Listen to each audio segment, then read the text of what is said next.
Kita dari kajian film angkatan 2024 akan melakukan podcast tentang politik yang bertemakan Pilkada 2024. Halo sahabat global, hari ini kita mau bahas tentang Pilkada 2024 yang ada di Indonesia.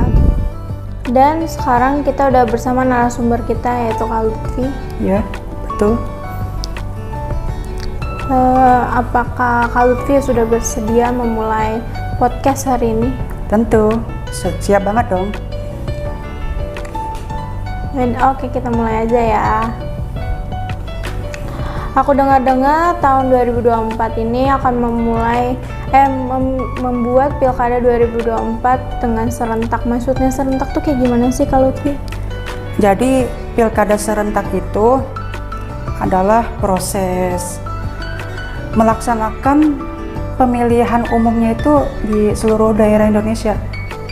Jadi melaksanakannya itu secara bersamaan, baik dari harinya, tanggal, waktu, semua tuh sama gitu.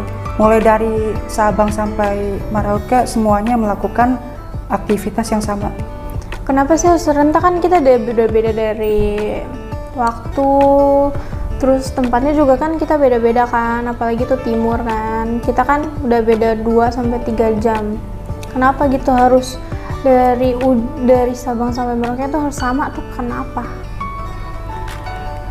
Karena supaya lebih memudahkan koordinasi antara misalkan panitia di Sumatera Barat, Jawa Barat, atau di Kalimantan, sehingga tidak repot nanti jadinya. Bayangin kalau misalkan pilkadanya ganti-gantian, nanti baru selesai pilkada ada lagi, itu akan secara anggaran nanti bisa lebih boros tentunya. Oh, aku ngerti banget sekarang.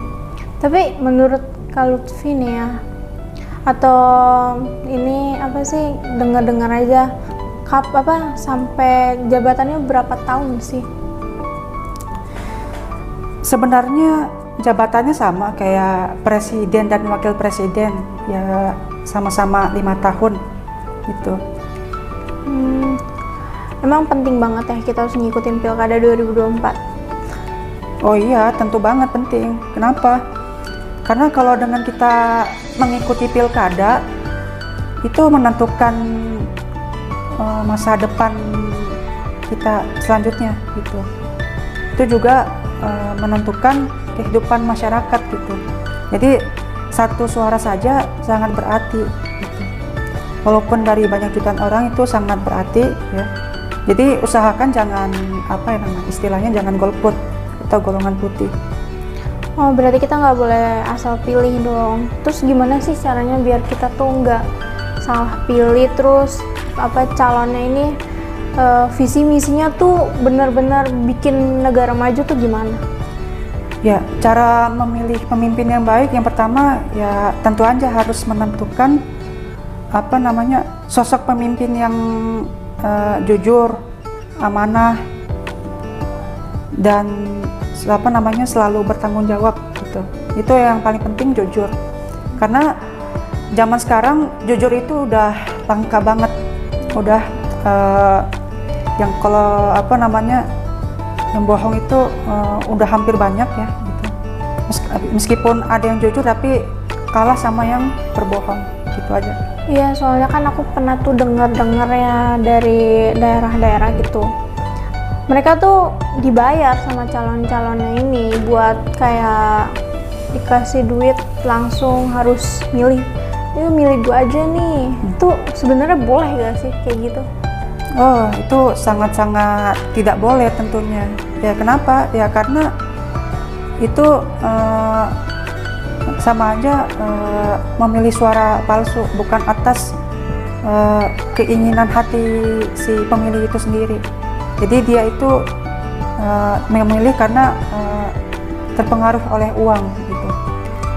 Nih buat teman-teman juga nih yang di luar sana nih, gimana biar kayak kita tuh tegas gitu, yang memilih yang gimana ya, memilih yang supaya yang benar gitu calonnya, gimana sih? supaya tegas memilihnya gitu. Yang pertama memperkuat sistem keamanan baik dari acara debat maupun pemilihannya gitu. Kalau di debat itu yang mengendalikan acara itu semua ya moderator. Karena bayangin kalau tidak ada moderator nanti ya situasinya bisa jadi tidak kondusif, yang tadinya adem ayem lah istilahnya gitu, tiba-tiba jadi gaduh. Misalkan yang kubu yang paslon nomor 1 dengan paslon 2 saling menyerang gitu. Jadi aku kayak penting banget gitu menurut aku juga. Emang kita tuh emang nggak boleh salah pilih, karena kan buat kemajuan negara juga kan. Jadi kalau seandainya kita salah milih juga yang berbahaya ke negara kita sendiri. Bukan kita saja yang berbahaya, seluruh masyarakat yang di daerah itu juga kena dampaknya. Gara-gara kita milih atau nggak milihnya tuh sangat berpengaruh sekali gitu.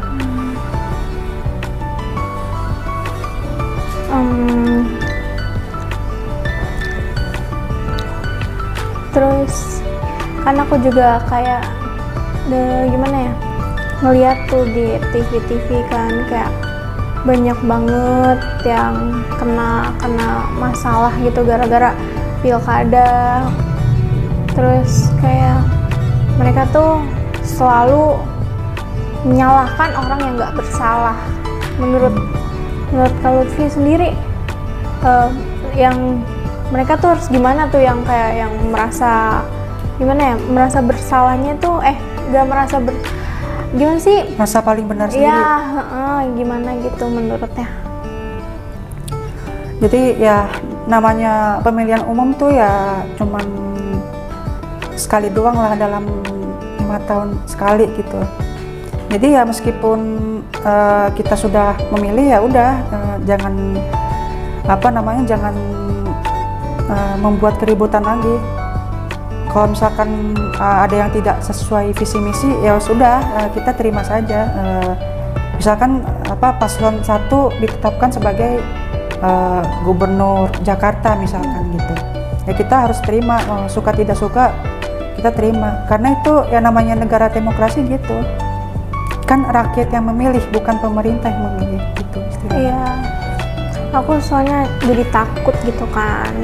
Takutnya bukan karena gimana, takutnya ntar kita calonnya nih pertama-tamanya kan kayak baik, terus kayak ini negara nih bakal saya bikin maju nih negara ini. Tapi pas sudah setahun 2 tahun tuh langsung kayak anjlok banget gitu loh. Terus itu yang aku takutin sih. Itu sama aja kayak ngerayu sebenarnya, ngerayu masyarakat supaya supaya dia dapat dulu nih masyarakatnya nih, dapat dulu popularitasnya gitu. Kan zaman sekarang ya orang-orang kayak gitu udah pinter lah nyari trik-triknya gimana, cara pendekatan ke masyarakatnya gimana gitu. Jadi zaman sekarang nyari yang jujur itu susah, udah langka gitu. Kalau misalkan kita dapat pemimpin yang jujur ya kita bersyukur banget lah gitu. Jarang-jarang ada pemimpin yang jujur, amanah, bertanggung jawab seperti itu. Berarti kalau Lutfi sendiri milih nih tahun ini nih? Ya semoga milih ya. Tahu nggak pilkadanya tanggal berapa, tahu nggak? Kayaknya November tanggal 25 kayaknya. Jadi nanti milihnya tuh nanti direncanakan tanggal 27 November 2024. Diingat ya guys. Ya. Terus apa sih namanya? Kayak biar orang-orang nih nggak takut lagi kayak gimana ya? Biar calon-calon juga nih nggak bakal curang tuh. Gimana kayak biar mereka tuh ngomonginnya gitu biar mereka nggak curang, kayak apa sih namanya, kayak biar nggak ngelakuin kecurangan gitu. Itu gimana sih biar calon-calon ini nggak curang? Biar calon-calonnya nggak curang tuh pertama ya harus apa namanya ya ini apa namanya selalu introspeksi diri gitu. Jadi dia tahu bahwa di dunia itu ada ini, kalau secara agama itu kan tidak boleh gitu. Curang itu kan dosa, tidak boleh gitu. Itu bisa kena sanksi sosial gitu. Misalkan kalau kita menerima politik uang, terus ada tetangga yang tahu, ya kita bisa dimusuhi gitu.